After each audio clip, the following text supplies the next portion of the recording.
Bienvenue dans Focus, nous sommes à Kinshasa, en République démocratique du Congo. Malgré l'impact du Covid, malgré les difficultés, le pays affiche une belle dynamique pour relever ses défis économiques et sociaux.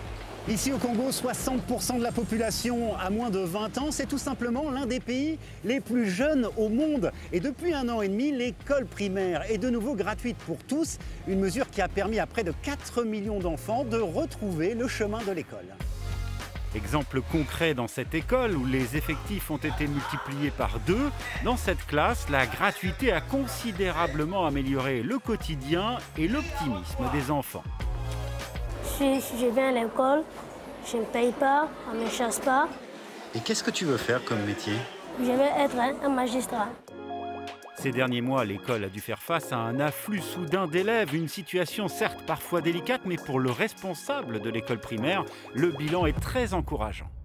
Des enfants qui devaient perdre leur vie en restant dans la rue et commettre des bévues, maintenant ils sont dans les écoles, ils apprennent. Et chez les parents, ce qu'ils avaient comme argent à payer à l'école, ils ne le feront plus, ils feront un peu d'économie, c'est bénéfique pour la famille. Après l'école, nous partons à la rencontre du nouveau Premier ministre. Jean-Michel Sama Lukonde Kyenge a pris ses fonctions il y a 100 jours et parie sur la jeunesse pour donner un nouvel élan à son pays. Nous avons besoin d'eux. La République démocratique du Congo est véritablement à un moment particulier de son histoire, avec des changements qui donnent un nouveau cap, ce qui permet d'espérer, d'avoir de l'espoir. Le FMI vient d'ailleurs d'accorder une facilité de crédit d'1,5 milliard de dollars à la RDC. En contrepartie, les autorités se sont engagées dans un vaste processus de réforme. Objectif, améliorer le climat des affaires et garantir une croissance économique durable. D'abord, c'est la facilitation en termes de création d'entreprises. C'est le point de départ. Ensuite, il y a autant d'instruments à côté. Ça veut dire la sécurité judiciaire sur laquelle il faut travailler. Et l'incitation finalement dans les domaines dans lesquels on voudrait voir de l'investissement. Cela passera donc par une diversification de l'économie, notamment dans l'agriculture. Kalapinga est l'un des investisseurs congolais les plus emblématiques à l'origine dans le secteur minier. Il a considérablement investi dans ses champs et ses usines d'huile de palme, un produit qui profite par exemple directement aux habitants de Kinshasa.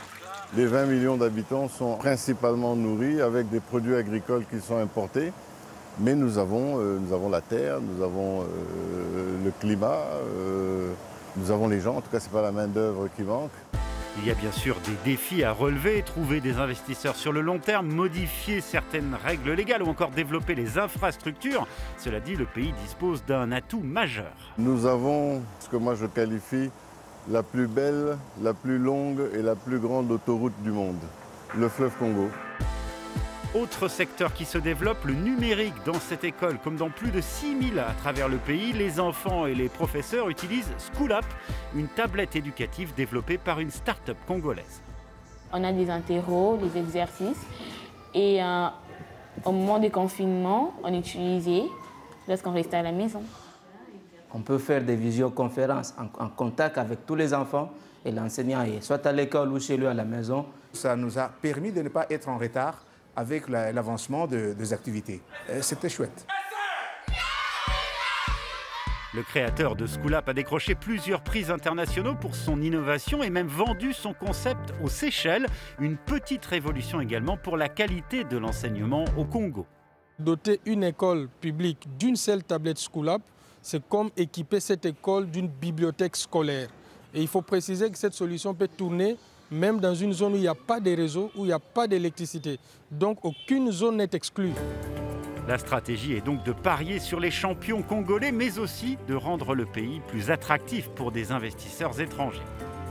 N'oubliez pas que la République démocratique du Congo, c'est ce grand pays au centre de l'Afrique, avec non seulement un marché interne important, parce qu'on parle de près de 100 millions d'habitants, mais c'est finalement 9 pays limitrophes et donc vraiment une courroie entre l'Afrique australe et puis l'Afrique du Nord et l'Afrique de l'Ouest.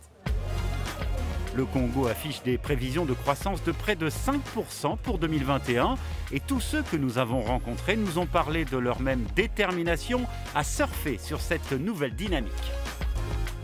Nous pouvons dire aujourd'hui au monde qu'au Congo, nous avons des jeunes qui s'acharnent à pouvoir donner une image favorable au pays. Donc nous voulons travailler pour continuer à transformer notre pays. Je crois au Congo, je crois à son potentiel et on est venu pour travailler et se battre. Lorsqu'on regarde les différents indicateurs, toutes les flèches sont montantes. Tous les jours, nous prenons des décisions importantes qui vont dans le bon sens. Bon, pour moi, c'est très motivant et je voudrais vraiment qu'on reste dans cette direction-là, cette direction montante qui va finalement permettre au pays de décoller du point de vue économique et améliorer le social de tous les Congolais.